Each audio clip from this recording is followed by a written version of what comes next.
The United States, the EU, and the UK believe in might is right.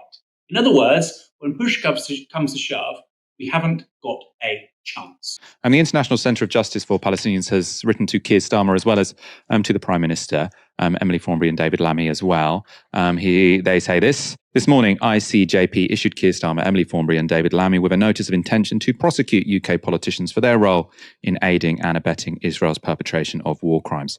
ICJP demands that the Labour Party leadership and UK politicians more broadly must call for an immediate ceasefire, call for an end to Israel's illegal siege and evacuation order for North Gaza, condemn Israel's war crimes and crimes against humanity. They should then press the government into immediate action to do the same. I'm uncertain that they fully understand the implications of the developments of international law, whereby if you are encouraging a party to undertake a war crime, you become complicit in that crime itself.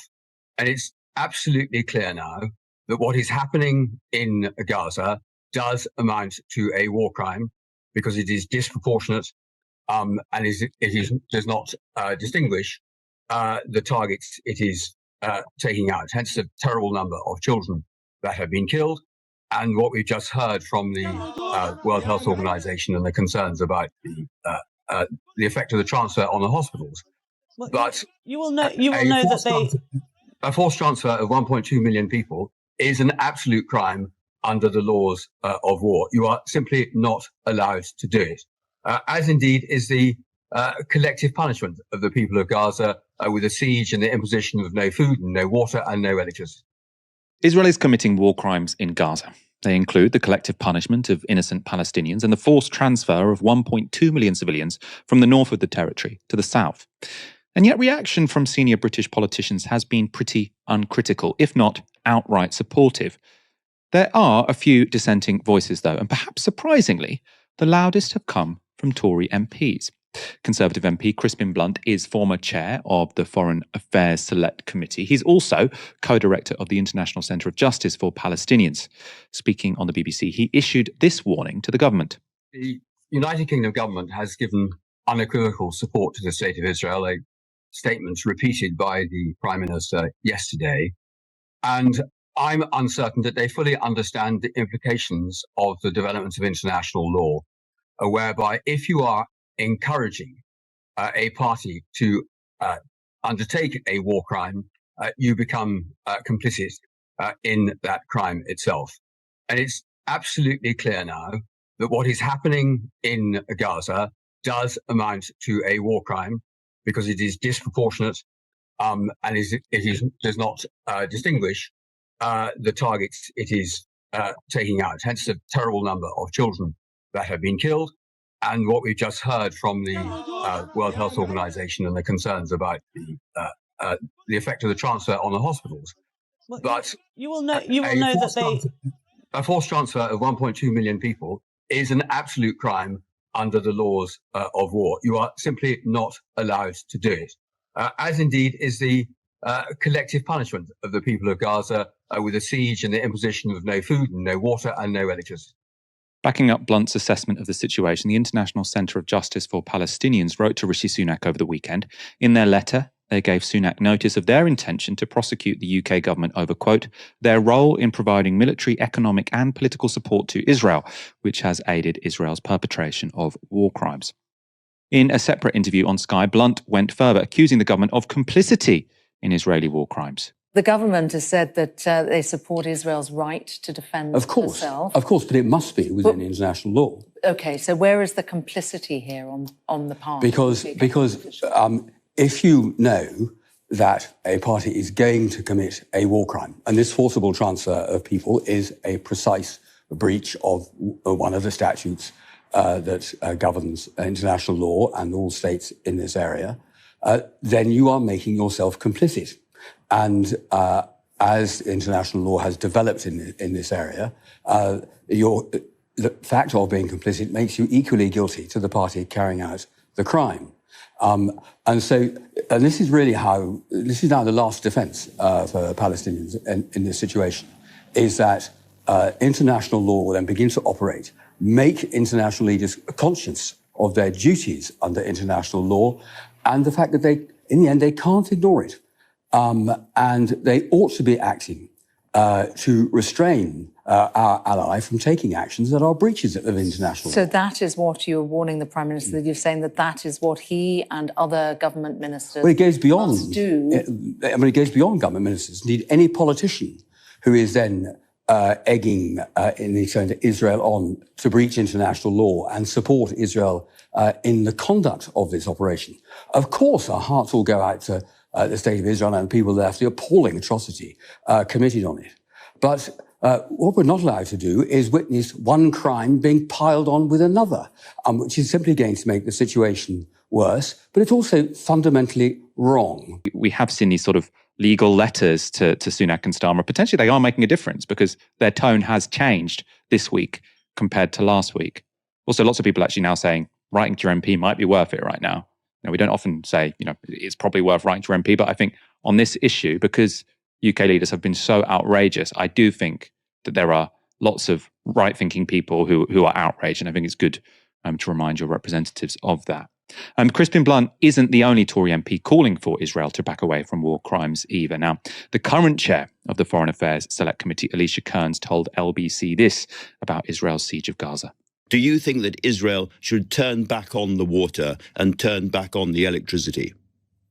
I believe they have to, because they have a duty under international humanitarian law to make sure that people can access medical aid and support. That cannot currently be done. And the Egyptians can't open the Rafah crossing again, as it's called, because it was bombarded, it was bombed by Israel. They need assurances from Israel that no humanitarian convoy will be bombed. This is something the UK can do. We can work with our Israeli partners. We've deployed ships to help them with the risk of transnational terror and support from other terrorist groups around the world, get British nationals out who are stuck in Gaza, particularly the doctors who will have been out there volunteering. We get the humanitarian aid in, but no one else can switch back on water apart from the Israelis. And they do have a duty to, I believe, under international humanitarian law, because they control the airspace of Gaza, they control the coastal access, and they have blockaded it. And so, in effect, I believe that they have that duty. Again, a completely common sense position. And I suppose because these are backbench MPs, senior backbench MPs, they chair the relevant committee, but they're not constantly focus grouping their answers. I assume with Keir Starmer, that's what's going on. They're focus grouping their answers. I think with him, it's actually that he's terrified of the people who called Labour anti-Semitic beforehand. Now he wants to sort of say, no, definitely, we're 100% backing Israel. He also wants to distinguish himself from Jeremy Corbyn. But in any case, when the stakes are this high, I find that quite despicable. Let's go to Kearns again, because speaking on the Newsagents podcast, she made this wider point. Israel has to defeat Hamas, not just in the interest of the people of Israel, but actually the wider region. But that is therefore difficult, because what you don't want to be seen to be is somehow not supportive of Israel, particularly given all that they have been through. But I believe as a politician, you also have a duty to give those difficult messages, to say that humanitarian law is not something you opt in and out of, and that we have a duty as Britain to be tough with our friends and put those messages across. But that's the point, isn't it? Can it be right? It is clear, as you say, Hamas wants to wipe Israel off the map. But it cannot be right that in response to that, Israel wipes Gaza off the map. Yeah, and this is the problem. This is a counter-terrorism operation. I think it's really important that that's how we should be talking about it. This isn't a war on Palestine. This has to be a counter-terrorism operation, which is difficult. Hamas is hiding out amongst civilians, but we've dealt with that in the past. So are you saying, because again, I want to be clear, if you're a Labour MP or Labour councillor, you shouldn't go, for example, to a pro-Palestinian rally? If you're a Labour MP, you should always be careful whom you share platforms with at this moment. And you should be very careful that you do nothing to drive division in our communities. Okay. There's a rise in anti-Semitism. There's a rise in Islamophobia in our country as I speak. And are you saying, as an MP, just so in a clear, position of responsibility, you do everything to minimize those who would sow division. And are you saying they can't go to a pro-Israel rally? Guidance has gone out. It's very clear what that guidance is. People have a right to protest in our country. It's a right we defend because we're a democracy, just as we defend the rule of law and international law. So people have the right to protest. Okay. But we as leaders in our community should be very judicious and careful, I think, at this time. That's the right thing to do. And it's particularly the right thing to do if you hope one day to be the government. Listen to in isolation, right? I do agree with that statement, but it doesn't disagree. Sorry, I do disagree with that statement. Listen to in isolation, but it doesn't, disgust me. What disgusts me is listening to that statement with the knowledge of what the Labour Party have been saying over the past week, right? So if you were really concerned with community cohesion and not being seen to take a side and sort of bringing people together, you would say, yes, what we saw in Israel is tragic. Those attacks on civilians were despicable. Also, what we are seeing in Gaza is disgusting, and attacks on civilians are despicable. Instead, what we've seen, and we've been talking about this over the past week, we've put out videos on this. You've had Keir Starmer asked, do you have any thoughts at all about Gaza? And he said, oh, no one wants to see this, but I 100% stand in solidarity with Israel, who have a right to defend themselves. Labour have been taking sides. There is no way that anyone could possibly argue that they have been somewhat judicious in terms of siding with one side or another in what is a very long conflict, war, oppression, occupation. Now we're seeing, the collective punishment of a lot of people, and a lot of people for whom, their destiny matters a lot to members of the British public. Right now, you can talk about it in terms of religious or ethnic communities. Obviously, on that demo, you've got people from all different sorts of backgrounds. There are a lot of people in the country who care about the Palestinians, who care about the Gazans. And I think it was pretty goddamn divisive for Keir Starmer to tour the studios last week. David Lammy did it as well, and basically said, we don't give a damn about these Gazans, right? Turn off their water. Yeah, go for it. Israel has a right to defend itself. Turn off their electricity. Go for it. Israel has a right to defend themselves. Do you oppose bombing civilian flats? Well, war is messy, right?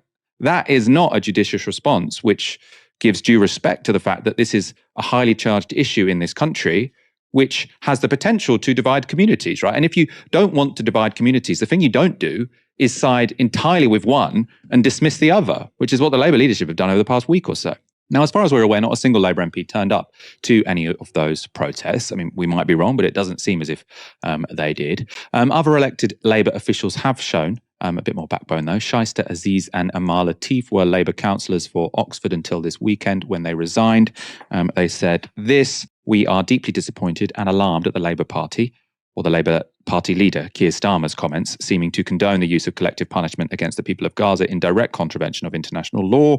We have sought to seek urgent clarification regarding these statements from both the national and local leadership. Unfortunately, as no clarification has been forthcoming, we have made a conscious decision to immediately resign the whip and leave the Labour Party. In Stroud, Labour councillor Jesse Hoskin has also quit over Starmer's comments, saying this: 2 million Palestinians in Gaza who had nothing to do with Hamas's actions should not be punished collectively for it. We are witnessing atrocities. I have not had the support of other Stroud district Labour councillors in unequivocally distancing myself from comments made by Keir Starmer and senior shadow ministers supporting war crimes against Palestinian people. Lammy was given an opportunity to condemn Israel for the forced transfer of Gazans to the south of the territory. Do you support the order to move them or not? The order to move them? Well, clearly. Just yes or no? It's not a yes or no, Victoria. I'm hoping one day to be Foreign Secretary and a Chief Diplomat. So yes or no?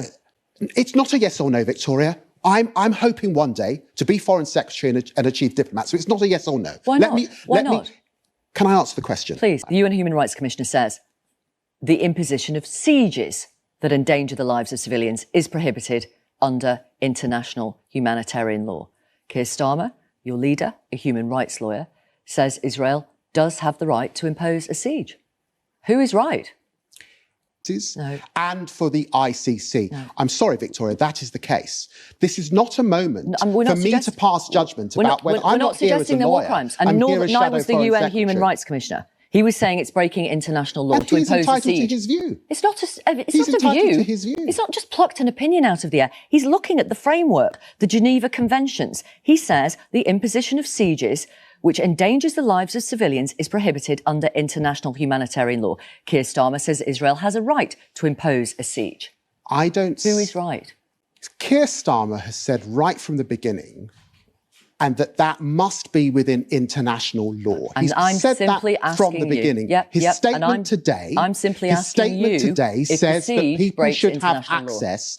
And I have said to you, Victoria, I'm not here as an international lawyer. That is a determination of the UN and its agencies and the ICC. It's not a determination for me. Well, the UN did say that a siege breaks international law. It's collective punishment, right? So it was a very, very cowardly answer, I think. And the reason I say that is this. He says, oh, if war crimes are committed, that's something for an international tribunal. Now, an international tribunal, that's going to happen. Well, it probably will never happen because it always gets blocked by the United States, who are a Security Council member. And so it's never the case that Israel does go to the ICC. But even if it were, that would be a long way down the line. Now, you are a politician. You have influence right now. It's no good to say, oh, yeah, it could be a war crime. Might be. Who knows? I've got nothing to say about this. We'll leave it to the lawyers in a few years' time. You are a very high-profile politician. You can intervene in the present. You can't say, oh, this is something, we'll work it all out down the line. No, this is happening right now. You have influence. Do something with that influence. It's just so pathetic. And, to see that sort of dismissive attitude towards something which the UN is saying, it's very Tony Blair, right? It was the Labour Party, let's not forget, who went to Iraq. One of the things I thought about Keir Starmer, actually, he was against the Iraq war. He was a human rights lawyer. I was like, yeah, he's not going to stand up to vested interests, but presumably he's not going to be so wantonly addicted to the idea of international intervention and so dismissive of international norms and just, a lackey to the US. Presumably he'd be, have a little bit more backbone. I can't imagine him have been any worse in this situation, right? Can you imagine in that Keir Starmer leadership election to Labour members, if people had been told that, oh, imagine you're in this situation where the Israelis have turned off the entire water supply to the Gaza Strip and are blockading any energy so their desalination plants don't work. Keir Starmer says, yep, fine with that. Like he is as bad as New Labour now when it comes to international politics, which is just, incredibly depressing. And the International Centre of Justice for Palestinians has written to Keir Starmer as well as to the Prime Minister, Emily Thornberry and David Lammy as well. They say this morning, ICJP issued Keir Starmer, Emily Thornberry and David Lammy with a notice of intention to prosecute UK politicians for their role in aiding and abetting Israel's perpetration of war crimes. ICJP demands that the Labour Party leadership and UK politicians more broadly must call for an immediate ceasefire, call for an end to Israel's illegal siege and evacuation order for North Gaza, condemn Israel's war crimes and crimes against humanity. They should then press the government into immediate action to do the same.